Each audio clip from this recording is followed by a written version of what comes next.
Oui, j'ai piqué le sweat de mon mari. Oui, je suis frigorifiée. Il fait très froid en Belgique. Oh.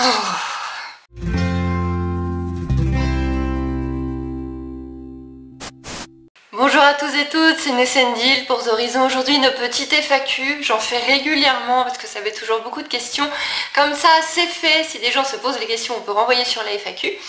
Du coup c'est parti. Alors bien évidemment la question qui en ce moment revient le plus est: est-ce que Hacienda est pleine? Je ne sais pas. On est vendredi, j'essaie de vous mettre cette vidéo pour le samedi.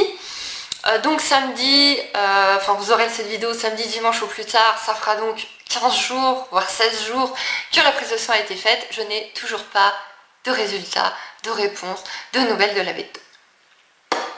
Donc lundi, si j'ai toujours pas de nouvelles de la veto, je l'appellerai. Elle avait dit que c'était elle qui m'appelait, que je devais attendre, mais je vais quand même lui rappeler qu'on existe lundi si nécessaire. Je ne sais toujours pas si Hacienda est pleine. J'ai l'impression qu'elle a un maigri, un tout petit peu, mais le ventre est toujours tendu.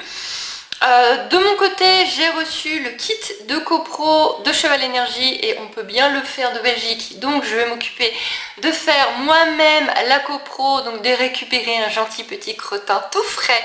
Donc là je dois attendre un crottin frais, ça fait plusieurs jours que j'ai le kit, que je ne l'ai pas fait parce que en gros il doit faire caca devant moi.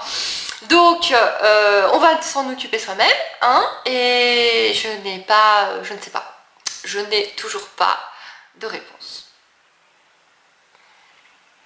Alors d'ailleurs, Solène me demande si Hacienda est pleine, pourquoi ne pas le garder? Tu as dit que tu aimerais lui en faire un plus tard. Donc je n'ai absolument aucune idée de si je garderai le poulain, si Hacienda est pleine. On va dire qu'elle n'est pas pleine, la veto partait plutôt sur pas pleine, donc il faut quand même trouver pourquoi elle a le ventre tendu comme ça, mais le veto partait sur pas pleine. Mais si il y a une toute petite chance qu'elle soit pleine, je n'ai aucune idée à l'heure actuelle si je garderai le poulain. Ça dépendra de tellement de choses, ça dépendra du poulain, si je m'y attache vraiment, parce que le potentiel père avec Hacienda, ça va faire un mélange explosif. C'est deux chevaux hyper sensibles, hyper sanguins, très gentils, mais avec du caractère, donc ça peut faire un poulain vraiment chaud à gérer. Donc pas du tout ce que j'aurais recherché à faire moi-même. Et ça va dépendre de la place. Est-ce qu'il y aura de la place à l'endroit où je suis pour que le petit puisse rester, ou la petite? Est-ce que, je sais pas pourquoi dans ma tête je vous remballe, le truc il n'existe pas mais dans ma tête c'est un mal.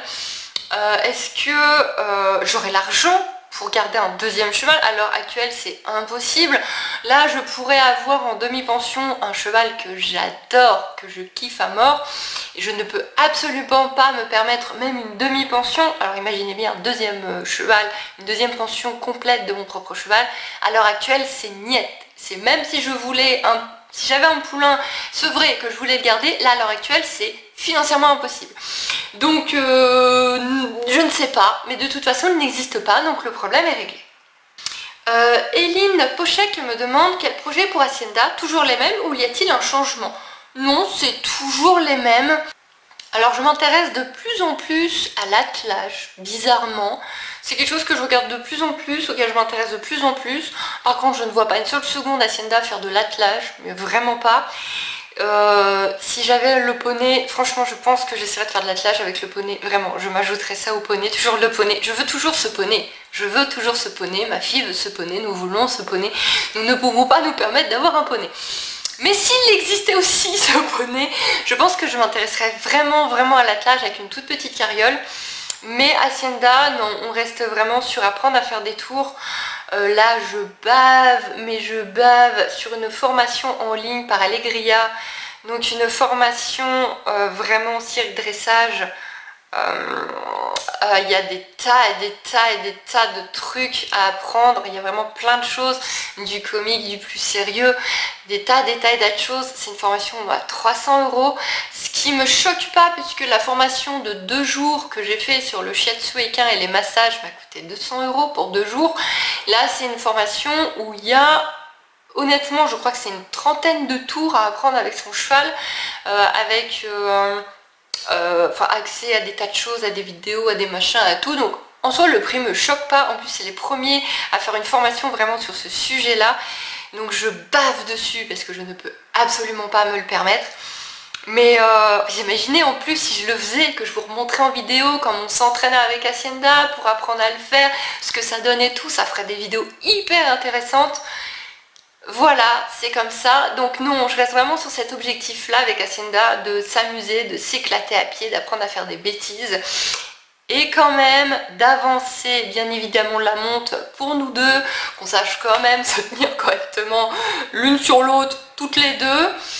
En sachant que là honnêtement j'attends cette foutue prise de son avant de retravailler montée ou de demander à ce qu'elle soit travaillée montée à Elise, qui vous avez une vidéo où elle l'avait montée, ça s'était très bien passé, parce que si ma jument est vraiment à 5-6 mois de gestation, là normalement on arrête d'être montée, on lui fout la paix de ce côté là, elle peut continuer à travailler à côté, mais sur le travail monté on y va très mollo. Et du coup, psychologiquement, j'ai besoin d'avoir vraiment une preuve écrite me disant c'est bon, tu peux y aller. Donc voilà, j'attends ça pour retravailler, pour ressortir la selle. En sachant que comme vous m'avez dit, et des recherches que j'ai fait, du coup ça m'a tiqué, j'ai fait des recherches. La prise de sang à ce moment-là de gestation, c'est un peu pourlingue parce que normalement on fait une prise de sang à 120 jours de gestation et après, passé ce délai, le taux est trop fluctuant, est beaucoup trop fluctuant et donc le labo va avoir tendance à dire parfois non, votre jument n'est pas gestante parce que le taux est tellement fluctuant qu'il a trop baissé, sauf qu'il y a vraiment un poulain. J'ai vraiment lu sur un vieux forum, alors c'est un vieux forum, du coup les photos ne fonctionnaient plus malheureusement, mais j'ai lu l'histoire d'une fille qui a vécu la même chose. Alors elle a mis des photos du ventre de sa jument, mais malheureusement on ne les voyait plus parce que c'était vraiment un très vieux poste. Donc oui, je disais, petite interruption du petit troll. Sa jument s'est sauvée, les voisins avaient un entier, la jument n'a pas été retrouvée avec l'entier, et au bout d'un moment, sa jument s'est mise à gonfler. Ça vous rappelle pas quelque chose? Sa jument s'est mise à gonfler, une jument à 100% à l'herbe, et je vous dis c'est la même histoire. Une jument 100% à l'herbe, donc tout le monde lui a dit, bah oui, bah ta jument elle est à l'herbe, elle grossit quoi, c'est normal. Tout le monde lui a dit ça, mais connaissant sa jument, elle a quand même fini par se dire, je veux vérifier. Elle a fait venir un veto, qui n'a pas fait de fouille, qui n'a pas fait d'écho parce qu'il n'avait pas le matériel, qui a fait une prise de sang. Résultat de la prise de sang, qui a dit, aucune idée, le taux est étrange, le taux est bizarre, on ne peut pas vous dire que votre jument est gestante, on ne peut pas vous dire qu'elle n'est pas gestante, elle est incertaine, son taux est trop bizarre. Voilà, donc sur le forum, tout le monde lui a dit, bah refais une prise de sang dans un mois. Ouais, super, c'est pas vous qui payez les visites veto, la prise de sang, le résultat du labo, pourquoi? Pour dans un mois plus tard, ça va changer quoi? Ça va être mieux, ça va être moins fluctuant.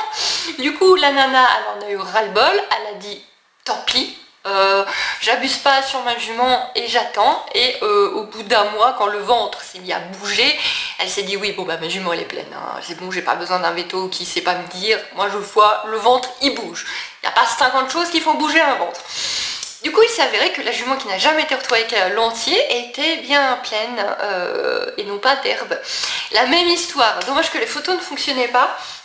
Donc psychologiquement j'ai besoin qu'on me dise non mais là le taux il est zéro, il est niet, c'est même pas douteux. Elle était douteuse, voilà c'était le terme du laboratoire, votre jument est douteuse. Non, qu'on me dise elle est pas douteuse, elle est rien, elle est zéro, là. Et là on pourra bien reprendre tout ce qu'on doit reprendre. Alors Morgane me demande au printemps, comptes-tu rester à la ferme avec Hacienda ou retourner où tu étais avant? C'est un énorme dilemme sur lequel je réfléchis déjà, parce que je pense qu'Hacienda adorerait retourner dans les prairies là-haut, très clairement. Dans la grande cuvette, galoper avec les copains, c'est la vie de rêve pour tous les chevaux, c'est la vie que je désire pour mon cheval.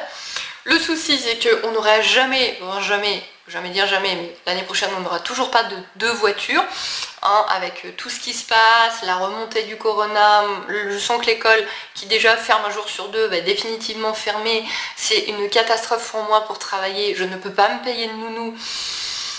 C'est très compliqué, donc ça veut dire qu'on n'aura à nouveau qu'une voiture, ça veut dire que je verrai ma jument à nouveau que le week-end, qu'en plus Hacienda va recommencer à péter des clôtures et tout, la pension est plus chère, j'ai des frais de réparation quand elle fait des conneries là-haut, et des frais d'essence le week-end quand je vais la voir, Et là, j'avoue que voir ma jument tous les jours, wow, c'est difficile de se passer de ça. Je vois ma jument tous les jours. Depuis qu'elle est à la ferme, il n'y a pas un jour où je ne l'ai pas vue. Et dire stop à ça, c'est vraiment compliqué. Donc du coup, quitte à calculer que là-haut c'est plus cher et qu'il y a l'essence, peut-être essayer de se trouver une petite prairie dans le coin pour vraiment la mettre de temps en temps dans cette prairie-là. Je ne sais pas, là-haut c'était magnifique, les filles sont super sympas, la proprio est géniale, il y a des balades de dingue à faire. C'est le paradis pour les chevaux, mais côté pratique, financier et m'occuper moi-même de ma jument, c'est compliqué. Donc à l'heure actuelle, c'est un gros débat avec moi-même parce que est-ce que je vais être un peu égoïste et me dire je continue à voir ma jument tous les jours, ou est-ce que je lui offre ce paradis, mais par contre, quand elle est là-bas, honnêtement, on glande rien, hein, parce que moi, personnellement, voir ma jument une fois par semaine pour la travailler, je suis désolée, mais moi, ça me fait mal au cœur. Aller voir ma jument juste pour travailler, ça pète notre relation. Mais vraiment, hein, c'est pas psychologique, je fais pas l'humanisation ou je sais pas quoi. Je vous jure que Hacienda, quand elle me voyait arriver, elle venait plus me voir. Hein. Elle me voyait qu'une fois par semaine. Hein. Elle venait quand même pas d'elle-même, parce qu'elle savait qu'on allait bosser. Elle se disait, ouais, ok, elle vient juste pour bosser, quoi. Donc, c'est une jument très sensible, qui a besoin qu'on s'occupe d'elle, qu'on la papouille, qu'on passe du temps avec elle, à la regarder, etc. Et pas uniquement travailler. Et du coup, une relation basée uniquement sur le travail, mais où elle est heureuse avec ses copains, j'en sais rien, je sais pas. Gwendoline me demande, as-tu des photos des parents d'Hacienda? Oui, je vous mets ça et j'ai fait un TikTok il n'y a pas longtemps. On voit ses parents et ensuite Hacienda avec une petite musique qui est connue sur TikTok. Donc n'hésitez pas à aller voir le TikTok. Donc avant c'était Nessendi Lenko et comme finalement je poste un peu que du poney parce que oui, il y a beaucoup de vidéos poney, mais vous savez quand on a un cheval dont on s'occupe tous les jours, ça prend une bonne partie de la journée et on vit un peu poney, hein, non, c'est normal du coup que je vous en montre beaucoup. Mais du coup maintenant le poney est le même nom que l'Instagram et que ma boutique Etsy, c'est Poney et Corrigan. Alors Fasti Satsuko me demande, comptes-tu refaire des œufs de porc et de faisan comme l'année dernière? Bon, faisan non, quoique faisan peut-être. Faisan ce serait une possibilité parce que on a eu un problème avec l'incubation qui au niveau de l'humidité ne devait pas être bonne, visiblement le faisan est plus compliqué que la poule, donc il faudrait retenter vraiment proprement, etc.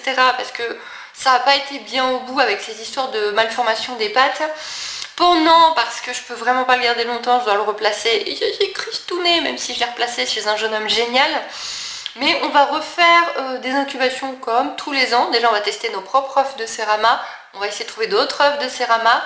Et en plus, à la ferme, ils ont des cailles de toutes les couleurs. Donc je pense que je vais finir par leur acheter un lot d'œufs de cailles. Et qu'on va se faire des cailles quand même à un moment donné. C'est la base, non, de faire des cailles. Il y a quand même la moitié des questions qui sont sur la prise de sang d'Hacienda, on va pas se mentir. Vous êtes plusieurs également à m'avoir demandé des nouvelles des cochons d'Inde. Les cochons d'Inde vont très bien. On a juste eu un gros souci d'entente et de comportement, donc j'ai deux mâles. Ils auraient pu s'entendre toute leur vie, malheureusement ça n'a pas été le cas. Du jour au lendemain, ils se sont mis à se détester. Mais détester, c'est-à-dire claquement de dents, pas le claquement de dents qui dit je suis bien, j'ai des doux douces, non, le claquement de dents agressif, face à face, tête levée, claquement de dents, prêt à se jeter à la gorge. Du coup, mais ça a duré, c'était plus gérable. Du coup, on a dû les séparer. Du coup, j'ai démonté le parc parce que ça prenait une place dingue dans la chambre de ma fille. Et pour les séparer, donc il a fallu... Finalement, j'ai acheté une cage, je sais plus si je vous avais dit, donc c'est une cage de 2 mètres à 2 étages, c'est un truc de monstre qui m'a coûté une blinde. Et donc on en a mis un de chaque côté et il continuait à claquer des dents et à se provoquer toute la journée. Ma fille m'a dit, maman, je n'en veux plus, je n'en peux plus des cochons d'Inde. Donc du coup, on a fini par mettre... donc il y a Cœur qui est dans un des bâtiments extérieurs dans cette double cage et il y a Foufou qui est à la maison dans une grande cage dans la cuisine. Donc pourquoi Cœur lui est dehors? Parce que Cœur a des gros problèmes de comportement, il est extrêmement peureux, il ne se fait pas aux humains, il ne se fait pas aux chats, il ne se fait pas aux chiens, il est constamment apeuré, et en fait quand il n'y a pas quelque chose qui lui fait peur, donc du coup ça en prenait un foufou. Et le reste du temps il est apeuré, caché en permanence. Si je lui mets pas de cachette, il est vraiment, on le voit physiquement, il est dans un stress extrêmement important. Il ne s'habitue à personne, il ne s'habitue à rien, malgré les soins que j'avais fait dessus pour le sauver, parce que c'était un cochon d'Inde qui avait été gravement malade, qui avait une très très grave diarrhée. J'avais même dû lui faire des piqûres pour le réhydrater, etc. Ça ne l'a pas aidé à avoir confiance en l'homme. Ma fille qui s'en est énormément occupée, qui a pris énormément de temps pour le cajoler, lui faire des câlins, passer du temps avec, lui donner des bonbons.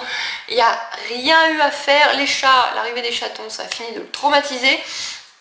C'est un cochon d'Inde hyper peureux, et du coup depuis qu'il est en extérieur, donc il est au même endroit qu'avec les Serama, mais pas en vie ensemble, il chante, il appelle, il a un comportement de cochon d'Inde qui appelle, ce qu'il ne faisait pas avant. J'ai jamais entendu Cœur nous appeler quand il était à la maison. Là il appelle, il se cache dès que j'arrive, mais il m'appelle. Voilà, j'ai une relation courte avec lui parce que je me contente de le nourrir, de le nettoyer sa cage.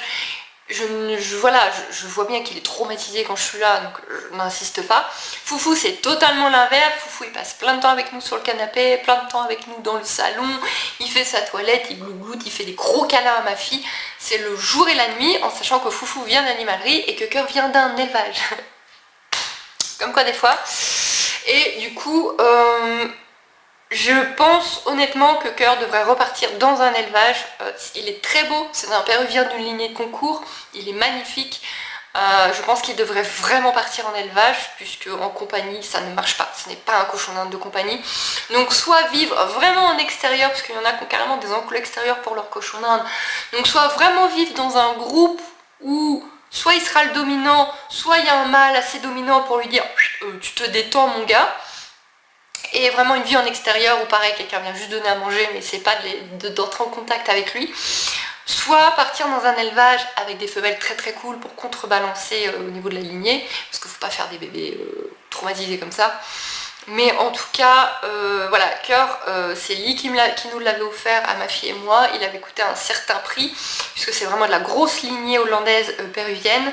Mais je le donnerai de bon cœur à quelqu'un qui saura lui offrir une vie d'extérieur total, je pense de semi-liberté ou de reproducteur pour quelqu'un qui veut vraiment faire une belle lignée de péruviens. Il n'arrive pas à être un cochon d'Inde de compagnie. Je savais même pas que c'était possible, un cochon d'Inde qui n'était pas un cochon d'Inde de compagnie. Voilà, je n'ai jamais vu ça, jamais vu un animal aussi peureux, aussi traumatisé face à l'homme. Vraiment, hein, j'ai jamais vu ça. J'ai bossé 4 ans d'animalerie, c'est la première fois que je vois un cochon d'Inde qui vit aussi mal la présence humaine. J'ai jamais vu ça avant. J'ai Viperidae Cosmique qui me demande tu as combien d'animaux? Et vous êtes plusieurs à me l'avoir demandé, c'est vraiment la question qui revient. On va donc compter. Alors hors insectes, entre parenthèses, je suis d'accord, hors insectes, les insectes on dit c'est un meuble, les fourmis dans le tiroir du bas, il y a quelques fourmilières par-ci par-là, il y a quelques boîtes. Bon. On compte le meuble d'insectes. Allez. Sinon, en vrai, il y a un cheval, il y a 2 chiens, il y a 4 chats, il y a 2 cochons d'Inde, il y a 4 poules et un coq, il y a un serpent. Ça va? Non, je sais, beaucoup vont dire mais c'est énorme, t'as beaucoup d'animaux. Je sais que beaucoup pensent ça, j'en suis consciente, mais pour moi qui ai fait énormément d'élevage, moi qui ai élevé beaucoup d'espèces, moi qui ai eu jusqu'à 30 rats en même temps, plus des lapins, des cochons d'Inde, pour moi je trouve que ça va, hein. Vraiment. J'avais donné le gecko, les souris, les petites souris naines, j'ai fini par m'en séparer parce qu'elles aussi étaient trop stressées par les petits chatons. C'était là au niveau des pièces dans la maison, on n'arrive plus à tout séparer. Donc j'ai préféré, plutôt qu'avoir encore une espèce stressée, les replacer. Il y a un petit monsieur qui est venu m'en prendre une bonne partie, il s'est pris plus d'1 heure de route pour venir. Et Lee en a pris également une partie, celle avec qui j'avais commencé la chaîne.